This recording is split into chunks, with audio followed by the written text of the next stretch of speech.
Hello, my name's Justin Decloux, and I'm here again with Will Sloan. And you're listening to the Club de Cinéma Important, aka the Important Cinema Club. All right, Will is making a face at me. I just want to be as highfalutin as possible. And today we're talking about two films by Abel Ferrera. Driller Killer, which was his first narrative theatrical film. I should jump in right now and say I just watched his appearance on Conan O'Brien and from when? the mid-90s, and Conan O'Brien said Ferrara. Did he? So I think that's how it's pronounced. Ferrara. But I've always said Ferrera. Well, all right. Who are you going to trust, you or Conan O'Brien? We're starting off with some bang. This is why I mispronounced the name of the director. Abel Ferrara was on in the 90s promoting The Funeral, and it was clear that he was high or drunk or something. One of the Hall of Fame talk show appearances. Well, we're talking today about Driller Killer, and we're talking about Bad Lieutenant, which I would arguably say is his most famous film, or most critically lauded film. I think so. It's the one you think of when you think Abel Ferrara. And that came out in 1992.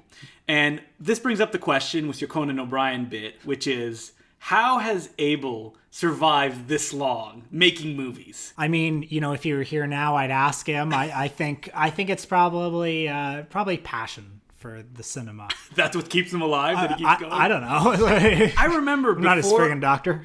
I really got into his films because he's a guy who, when I would read about him, basically like coked up nutsoid would come up every time that I read about him. I remember reading a story... Literally heroin addicted. Heroin addicted, too. At the time. He said that in Interview Magazine in 2012. So that's my source. And he's almost consistently kept making films. There's been very few lulls from when he started up to now, where he makes kind of European films that usually Cage Cinema love to put in their top 10, and which I had never even heard of until I read that issue of Cage Cinema. But he keeps working with pretty big names too, like William Dafoe, Christopher Walken.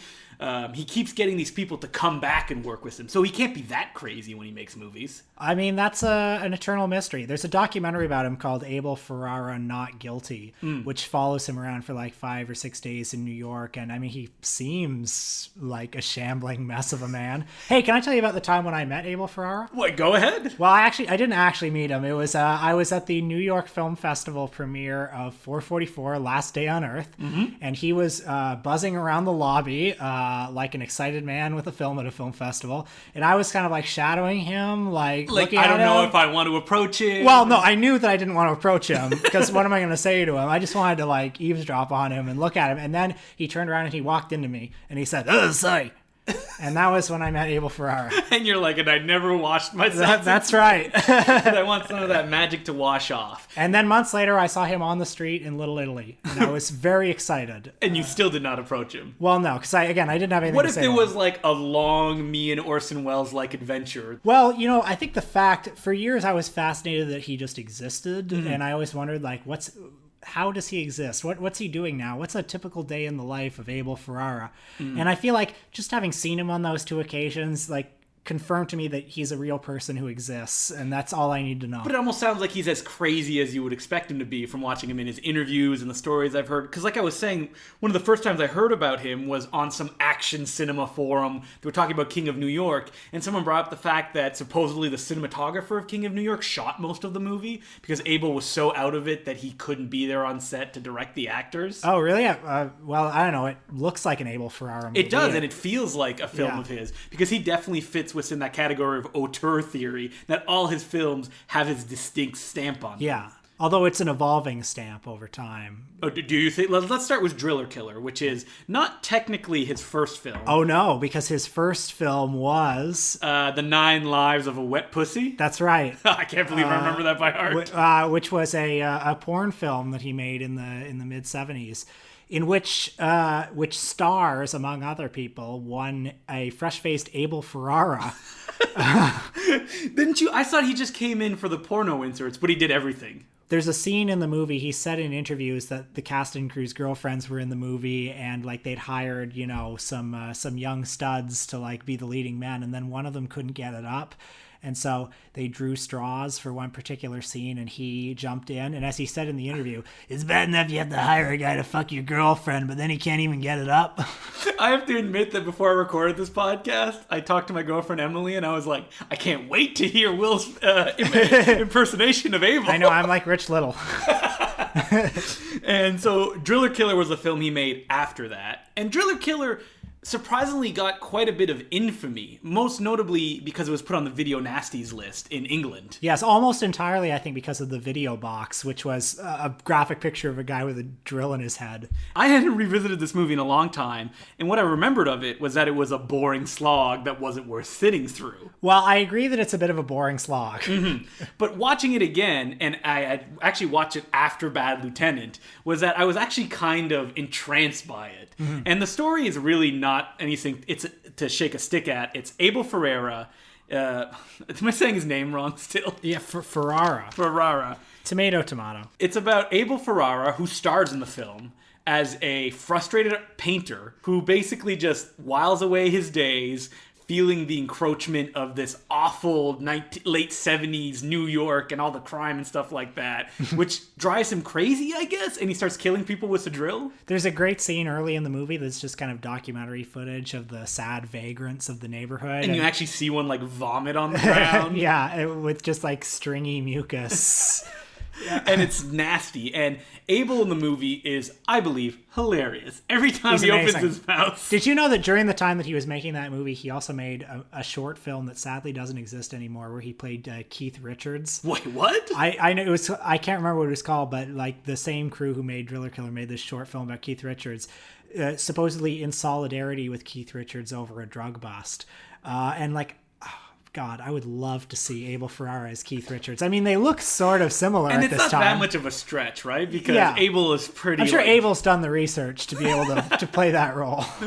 And so it's a horror movie in maybe like something that you learn watching a bunch of Abel's movies is that cinematic, structure or templates or something that he doesn't believe in following at all. Because this movie doesn't follow the path that you would expect it to follow. Because the guy starts killing with this drill about 30 minutes into the movie, and you still continue to follow him. There's not even really a protagonist in the film. And I like that it like he does go crazy, but it's not like there's some switch that goes off all of a sudden. It's like you're with him, and then he starts killing people, and then you're with him, and then... He continues to kill people. It's like for the first bit of the movie, you think this is a guy we're supposed to, identify with and sympathize with, and then all of a sudden he's killing people. Like in this book over here, Abel Ferrara, The Moral Vision by Brad Stevens, he was comparing it to Henry Portrait of a Serial Killer, where he made the case that Henry Portrait of a Serial Killer wasn't as good a movie because it's less disturbing because it makes serial killers out to be like the other people. Mm-hmm. There's sort of no implication of the viewer. Yeah. While Driller Killer, you're following along with him, and it never even really demonizes what he's doing. Yeah. I mean, I like to think Abel Ferrara is not into killing people. But as far as the character. And it is still pretty violent in the sense that they obviously found a way to get blood to shoot out of a drill when they... I think it's a more disturbing movie than most of the movies that were on the Video Nasties list. Mm-hmm. Since it actually looks like it could be a product of the world that it emerged from. Like, it looks like it could be a home movie. Can you think of any other movies that are set in that kind of New York that have that griminess and grunginess that those exploitation films usually have? This movie is set kind of in the very early days of the no wave movement, that kind of artistic scene that came out of the Lower East Side. Music like Lydia Lunch or that sort of thing. And then filmmakers like Nick Zedd or Richard Kern. Which are featured prominently during the film. Because what happened for people who haven't seen the film, and I don't know if I would give it an outright recommendation. Maybe a recommendation with a little bit of trepidation. I think the people who, if you think you want to see Driller Killer, then you should see it. Yeah, but don't expect your casual slasher. Because I once had a friend who picked up the DVD and was like, oh man, this looks great, Driller Killer, I want to watch it. And I'm like, I don't think that this is really a fun time that you would enjoy. Yeah. And when I think of filmmakers who are working that milieu, it's weird because I think of the films that came kind of post that, like William Lustig's Maniac and Frank Henenlotter's Basket Case, which were kind of commenting on that era of Grindhouse as opposed to being situated in them. Oh, did you know that Abel Ferrara claims that Bruce Willis is in this movie? I saw it on IMDb, but I didn't know if that was true. During the second scene when there's a guy who washes the window of the cab lab and sticks his head in. He claims that's Bruce Willis, and it could be. We don't know. It looks a little bit like him. Did you? Because you listened to the commentary on Driller Killer. Well, I drifted back and forth on this last viewing between the commentary and the movie itself. And the commentary is infamous for, I guess, commentary fans? Nobody does better commentaries than Abel Ferrera because, he kind of Mystery Science Theater is his own movie. Because it's obvious it's one of those commentaries where he hasn't watched it in a long time, so he's reacting to what's going on, laughing and making statements about the women appearing on screen. Yeah, there's a part where the two girlfriends, or one of them's his girlfriend and the other one's the girlfriend's girlfriend, when they have a shower together, and he's just like, I'm just gonna sit here and watch this.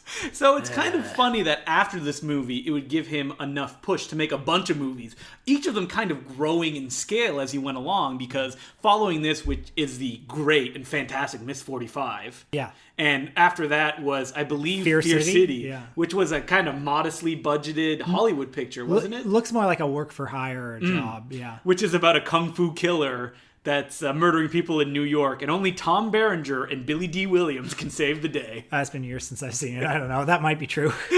I'm just making it up as I go along. I remember that Billy D. Williams is in it. But after a bunch of pictures, whether they be TV movies or episodes of Crime Story or Miami Vice, he ended up making King of New York, which is arguably his biggest studio project. I mean, Christopher Walken, Lawrence Fishburne. Well, I don't think it's a studio film. It wasn't? It was independently financed by someone, in that it wasn't financed and distributed by a studio. I think his only studio movies are Body Snatchers and Dangerous Game. I didn't actually know that. Yeah. Because after King of New York, which is a really polished film, he made Bad Lieutenant, which is a step back. I don't know if I would say it's a step back technically, but it's not what you would expect. If you watch King of New York and then you're like, ooh, I want more of that. It's not his bid for the mainstream after. Yes, exactly. So the movie, like I mentioned, was made in 1992 and stars Harvey Keitel as a crazy cop. And that's basically the film. Yeah, he's a real nut. Someone that you would love to imitate. Maybe Abel himself. He would. Listen, I don't want to be an armchair psychologist here. This is what we do on this podcast. We armchair psychologize. Well, the movie was mostly written by Zoe Lund. Yes, Zoe Lund being the woman that started Miss 45. And also in Larry Cohen's special effects. Which is a movie I do not like. Oh, I love it. I think there's a reason why Abel made her not speak in Miss 45. That Larry Cohen did not learn that lesson when he made special effects. How dare you? But she is actually really good in the few scenes she has in Bad Lieutenant, playing a heroin addict that is giving Harvey Keitel his fix. A little bit of art imitating life, you might say. Because supposedly Zoe Lund was a heroin not supposedly. She literally died of a heroin overdose. That's what I was going to say. We don't know her. We don't want to make it dick. Maybe her family's like, that's not what actually happened. Yeah, that would be awful. So what would you describe the plot of Bad Lieutenant, or what are the things that stand out the most for you? Oh, I think that for any lapsed Catholic moviegoer, there's a little something in there for you. Now, to go to a personal standpoint, were you a hardcore Catholic when you were a kid? By that I mean the people around you were influencing you to go in that direction. I guess so. I don't know if hardcore Catholic is what I would say. Well, I went to church on Sundays, and I got my first communion and my confirmation. Because I did all that stuff too. We would actually read from the Bible every night before we went to bed, and would have to when we did prayers at night every night before we went to bed. I did do prayers at night before I went to bed. Which is funny because I never read the Bible as a kid. Oh no, you didn't have the illustrated one with all the cool... yeah, I had the illustrated one. Yeah. And eventually that's just stories though. That just kind of fades away too. As I grew older, my mother just kind of stopped going to church, so I stopped going to church too. And then eventually, I don't know, do you feel guilt about that kind of stuff? Because you said that it reverberates with you a little bit. It's not so much guilt as in just some of the ideas that the movie engages with are ideas that you engage with as a Catholic. So I'm not so sure the movie picks at my guilt. It just kind of brings up issues that have always been of interest to me. What are those issues in the film? Well, I mean, the lieutenant is such an irredeemable person, and to what extent can a person be irredeemable and still be redeemed or still be forgiven? The lieutenant struggles with that dilemma both for himself and for the two rapists who raped the nun. Yeah. For people that don't know, the movie is about the lieutenant, his day-to-day life, and he gets on a case where a nun gets raped by two men in her neighborhood, And she says she doesn't want to point the fingers at them. She wants to forgive them. And the lieutenant kind of struggles with that, trying to understand why she would make that decision. Do you want to talk about Harvey Keitel's performance? Yes, because I think that he kind of like makes the movie. Because like without Harvey Keitel, do you think someone else could have taken that and gone as far as he does as the bad lieutenant? Oh God, I mean, it's hard to imagine. Christopher Walken. I'm not who was originally supposed to be the bad lieutenant. Oh, I didn't know that. Yeah, and I think somebody might correct me on this, but I think he ended up turning it down because he said, I know what needs to be done for this performance and I don't think I can do it. Oh wow, really? So Harvey Keitel was offered it, and I was just watching Harvey Keitel's Inside the Actors Studio appearance where he said that he got given the script and then he threw it in the garbage because he was so offended by it, but then he picked it out of the garbage again and was really touched by the way Zoe Lund wrote The Nun. And which is funny because the script, I was watching some making ofs on the DVD, and they mentioned that Abel usually writes very lean scripts that are like 60 pages. And then he kind of lets the actors run with the scene and take it in whatever direction they want to take it. Well, there's that scene where the lieutenant is in church and he falls to his knees and Jesus appears and he calls him a rat fuck, which is just sort of like kind of a long interlude of just Harvey Keitel like writhing around making his Wookiee sound. I'm sorry, it's sublime acting, but Harvey Keitel does have that like ooh. He also does it in Reservoir Dogs, which he made just the year before. Do you remember seeing Bad Lieutenant? Well, of course you do, where he's like naked and he has his arms outstretched and he makes that weird sound. I mean, what do you even say? Like, see something like that. You just let the cameras roll, and he took it in whatever direction that you want to take it. The thing is, like now, whenever I see Harvey Keitel, like part of me will think, I've seen you do that. It can't be unseen. Well, I mean, something that I realized watching the movie this time is that it's really funny. Yeah. Like, even in like one of the most uncomfortable scenes where Harvey Keitel stops two young women who are in a car and don't have a driver's license from New Jersey, and he starts insinuating that he wants to do sex acts with them to let them go. And supposedly in the script it said Harvey Keitel takes them in alley and makes them do sexual acts. But they just put the camera down and let it roll and let him take it in whatever direction he wanted to take it. Which is disturbing. But I mean, I laughed when I saw it because what ends up happening is that he makes one of the women... Should we say? What, mime doing a blowjob? Yeah. While he masturbates pathetically beside the car? And then he just sort of like, after he's done, he just sort of wanders away. Like, I mean, it's horrible. It is horrible. And I mean, but it still has that like really dark humor in the patheticness of it. And when Abel talked about this movie, he also said that it started from the point of cop doing a bunch of terrible yet funny things. Because like another scene where he stops a bank robbery and then just grabs like chips off the shelf and eats them, then sees a child in front of him and he's like, oh, your dad's gonna be back soon, as the child like whimpers in the corner. I like the scene when he shoots his car radio.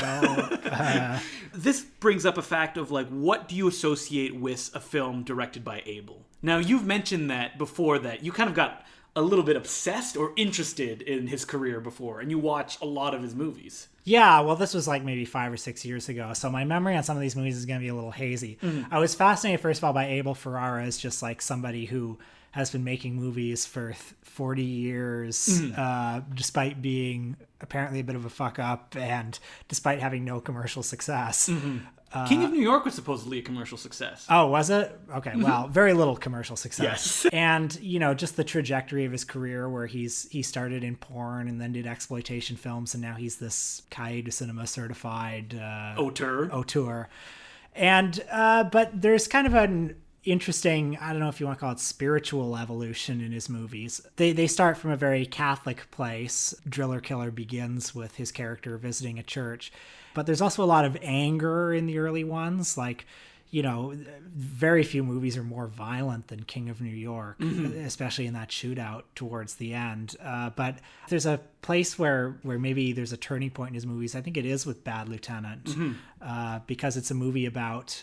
I mean, it is a movie about forgiveness and the possibility of redemption, whereas King of New York, which came just before, is just a very fatalistic movie. And all his movies since then, I think, have become progressively more, I mean, I know that I think at least until recently he identifies as a Buddhist now. Yeah, I remember reading that online, that's the position that he's taken now. Maybe after making Body Snatchers, he's like, you know what, this is leading me in a Buddhist direction. Because that's a really weird film to hire him to direct that. It's probably his most mainstream seeming movie, don't you think? I mean, it feels like a studio movie. Yeah, Body Snatchers being a remake of Invasion of the Body Snatchers set in the 90s. And it's interesting. Is that movie an AIDS metaphor? Are all of his movies an AIDS metaphor? I don't know. I feel like I heard somebody say that. Out of the retelling of that story, which had happened twice before then, because there's the Don Siegel version and the Philip Kaufman version. And then when he decided to come in and tell it, he kind of shrinks the scope more than the other films have. So it takes place almost on an army base. And you were talking about things having a fatalistic message. This one seems to have an almost uplifting one, where the end seems to indicate that they've saved the day and everyone's going to be okay. Oh, I sorry, guys. It's been so long since I've seen it. I can't remember. It ends with them bombing a bunch of the trucks that are driving the pods around the world. Oh, okay. And I guess maybe the story was told again in the Invasion with Nicole Kidman, and that one also has an ending where it's like, we found a cure, everyone's okay, which brings the question, like, maybe that story can't be told because of studio interference, where at the end everyone is doomed. Yeah, maybe. I know that have you seen 444 Last Day on Earth? No, I haven't seen that one. Like, that movie seems a little bit more, I mean, I don't want to call it uplifting because it does end with the annihilation of mankind, but Willem Dafoe goes to see his friend who's another recovering drug addict, and Willem Dafoe is debating whether or not to, fall off the wagon the night before the end of the world. And his friend says that he wants to remain on the wagon because that's how he wants to go out. So you think that's even more of a positive message than Killer or Miss 45? I mean, there is something positive about it. And I mean, I don't know, 444 probably has a bit of the redemptive power of love in it or something, since it's Willem Dafoe and his girlfriend in that apartment together. I don't know. I didn't think it was a very good movie. Oh, really? Yeah. Abel throws the MP3 player he's listening this on against the wall. I don't know. Good on him for making Will it. Sloan. Yeah. I mean, because Abel, if you read any of his interviews or his comments to a press, is a very angry man. Like that whole kerfuffle that happened when his film Welcome to New York had the editing problem. I think he was right to be angry about that, though, because some of the editing things totally changed the meaning of the movie. So what happened was Abel made a movie called Welcome to New York. I believe he sold it to IFC. That one I like, by the way. And IFC decided, we're going to recut it and put it on TV. Even though that supposedly he has in all of his contracts now that he has final cut on these movies. I think in that contract he might have had it so that it was final cut as long as he delivered an R rating, but that one had some strong sexual content. Where's Gerard Depardieu? Full frontal Depardieu. Frolicked with many naked women. Here in Toronto, we got it the Royal in the uncut version. Oh, really? Yeah. So I was happy to see. And have you seen the theatrical cut too, or the version that was No, edited? I've not seen the re-edited version, but I know that Dominic Strauss-Kahn, even though that's not his name in the movie, based on Dominic Strauss-Kahn, the rape of the hotel maid is made in the re-edited version to look like a flashback from the maid, which makes it seem as if there's some ambiguity to whether or not it happened. Yes. Whereas in Abel Ferrera's director's cut, it just plays out in Which a is linear funny way. because that sounds like the distributor's going, we want to sympathize the main character of this film. Or it might be a legal issue because they already had to change the name from Dominic Strauss-Kahn and they had to add a disclaimer to the beginning of the movie. Abel Ferrera's film rarely have sympathetic leads. No. And do you think that's a problem for like a mainstream audiences, and that's why his films don't have that success? Maybe. I mean, his movies have grown in kind of an artier direction over the last 20 years, I think. They've become more kind of, I don't know if subjective is the right word, but I know that in the commentary track for King of New York, because I've heard all the Abel commentary tracks, but there's one point where he says that the movie, this is like fascist filmmaking. I wouldn't make a movie like this if you put a gun to my head. He's not a fan of King of New York, it sounds like. Well, I mean, I don't know. Maybe it's just represents a different time in his artistic evolution.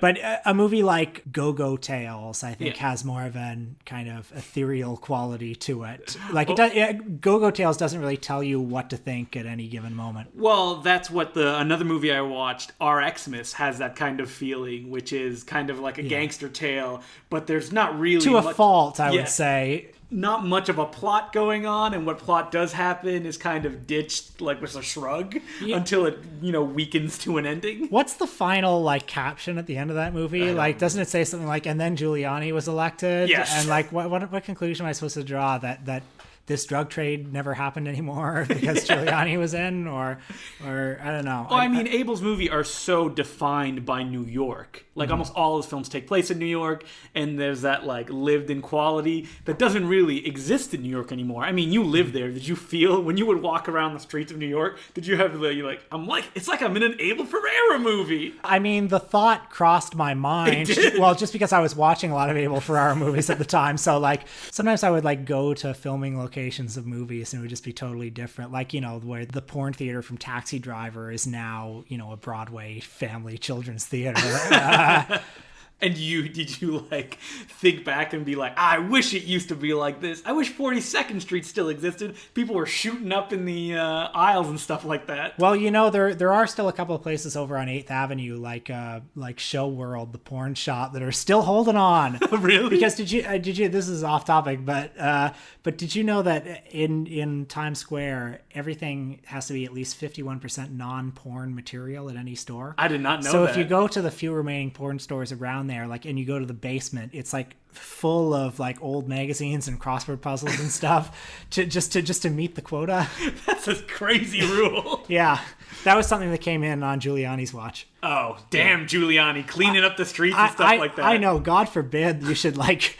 That's a view that a lot of like filmmakers, like the aforementioned Frank Henenlotter and William Lustig, they have like those nostalgic glasses for those days when it used to be like that. I mean, part of me would like to spend an afternoon in those days, just to see what it was like, and maybe like go to the Kung Fu Theater or whatever.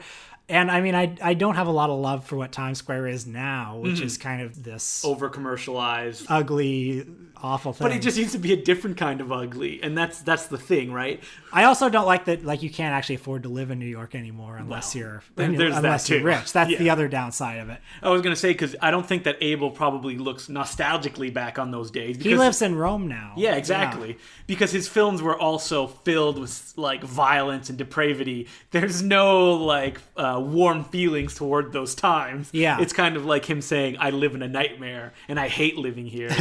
This is where I have to live. Yeah.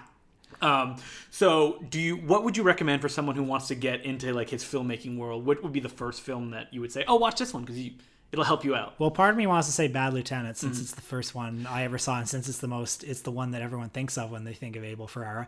But it's also such an abrasive and difficult experience. But I think that if you let them know that it's going to be abrasive and difficult like that, because I remember when I was getting into movies like this, and the Bad Lieutenant cover looked so cool. It's like Harvey Keitel with like a pistol pointing at the camera, and the old Snapbox had like Tango and Cash style like markings around the sides. Yeah. And you're going to expect something either like Reservoir Dogs or, 10 Things to Do in Denver When You're Dead. There's another poster out there that's Abel Ferrera, naked from the naked scene that I think much better prepares people for the experience. What? Well, you don't see his dick on the poster, obviously, but it's like... You mean Harvey Keitel? Oh, yeah, Harvey Keitel, sorry. I was like, man, that's a weird poster. Well, yeah, Abel is naked aren't on they it. one and the same, ultimately? I mean, they're looking for redemption. They feel like they've done horrible things, and they want to know if they can be forgiven. Yeah. You know what? I think Bad Lieutenant is a great starter point, because something that people don't really talk about is that while his films are very abrasive and difficult to watch, they're also, like, really stylish and good-looking. Oh, yeah. He's had the same cinematographer, Ken Kelch, ever since Driller Killer. Ken Kelch didn't... Well, there were some movies in the 80s that Ken Kelch didn't do. I think that it was actually like Driller Killer, and then he came back for Bad Lieutenant. Yeah, and then ever since then, except for Pasolini, he's been his DP. And yeah, even Driller Killer looks really good, actually. I mean, even though it's an ugly movie in some ways, the lighting is really incredible.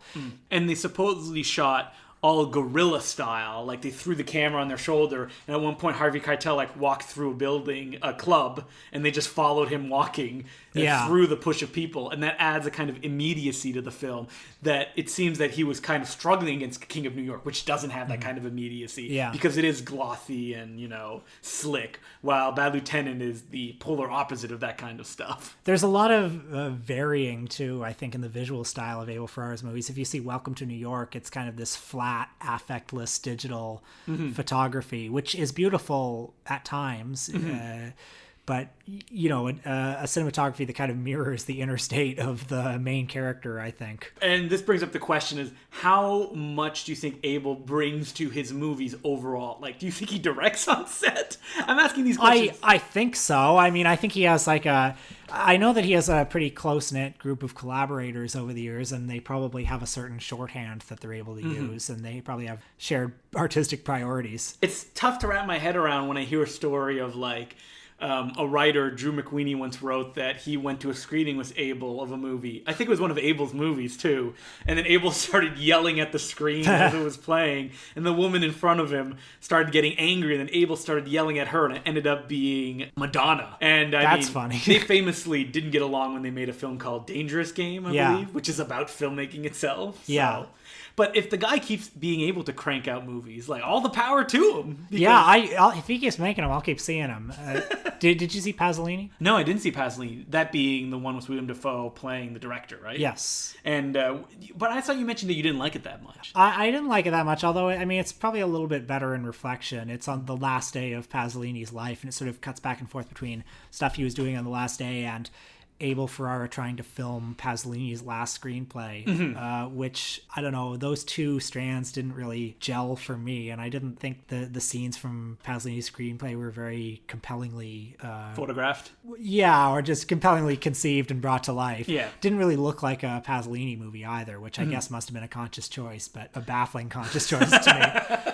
Although, you know, there are scenes from Pasolini that I remember. I mean, I'm glad that he tried to focus in on Pasolini at just one moment in time, as opposed to doing the big biopic thing. Yeah, and because so much of the movie is about Pasolini's philosophy at that time in his life, you know, like many philosophers, Pasolini's philosophy changed over time. And this brings up also, do you think that other filmmakers have been influenced by Abel as far as their filmmaking style? Or is he like an individual that no one else can touch because no one can do what he does?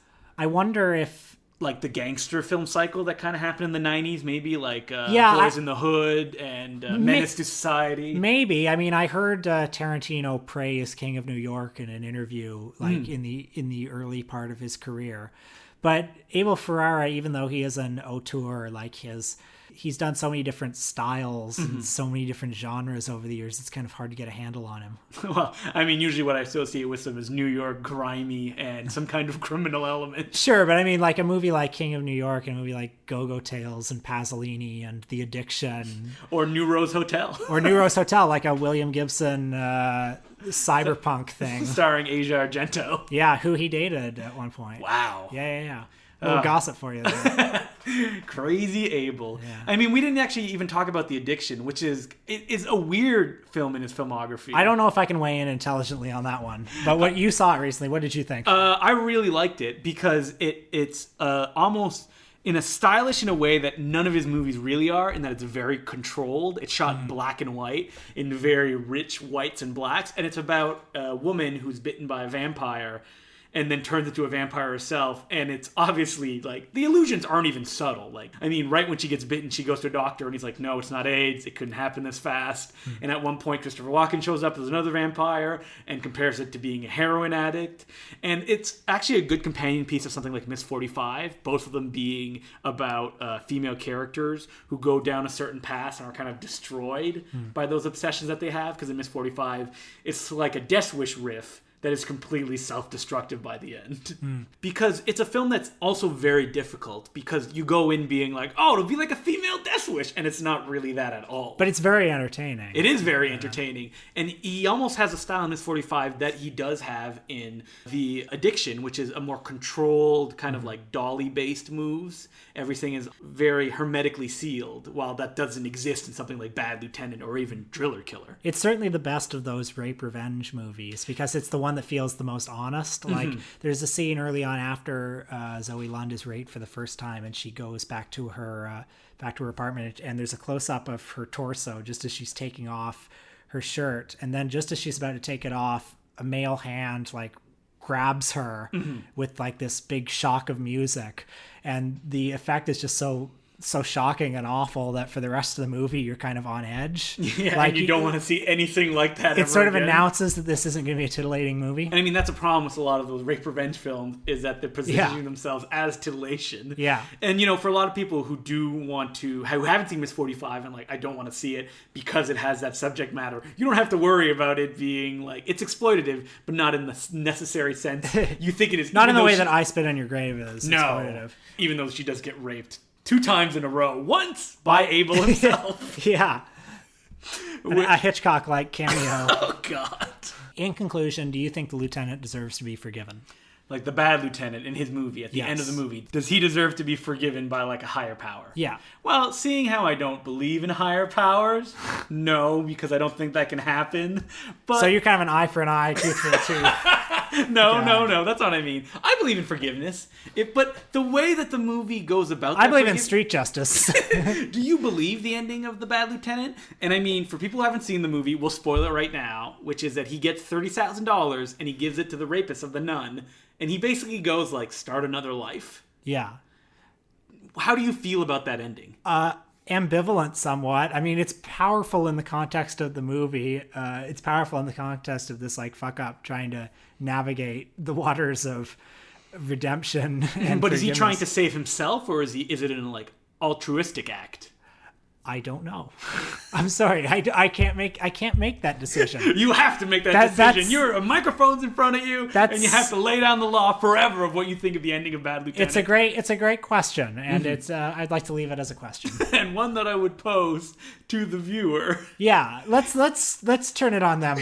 You know, let's and watch the movie and be like, do you believe? Because, you know, in the movie, I personally don't know if it's the lieutenant's place to forgive them. No, I don't think it's the place. Yeah, but the nun has forgiven them, right? Yeah. So is he just extending that forgiveness that she has given them? And at the same, like maybe he is. I mean, I feel like he, like if we're pretending that this is a real situation and he's a real lieutenant, like I think, you know, his obligation is to speak for, you know, society.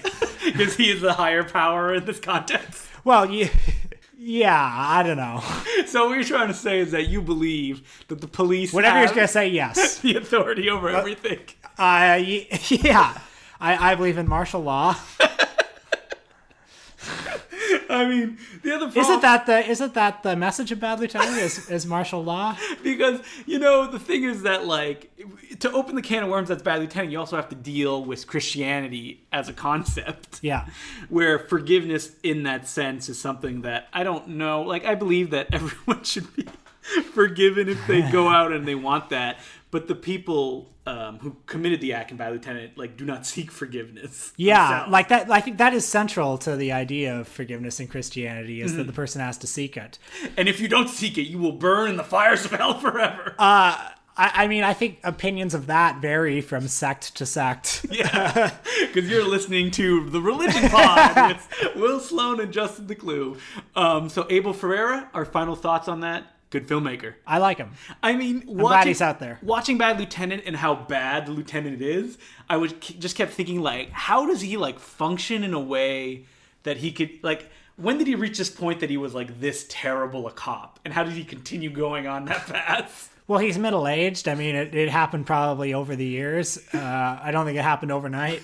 And at the same time, I said, you know what? If the Bad Lieutenant can keep working, I'm sure Abel Ferrera can too. That's inspirational, isn't it? And my name's Justin Decloux. My name's Will Sloan. And you've been listening to the Important Cinema Club.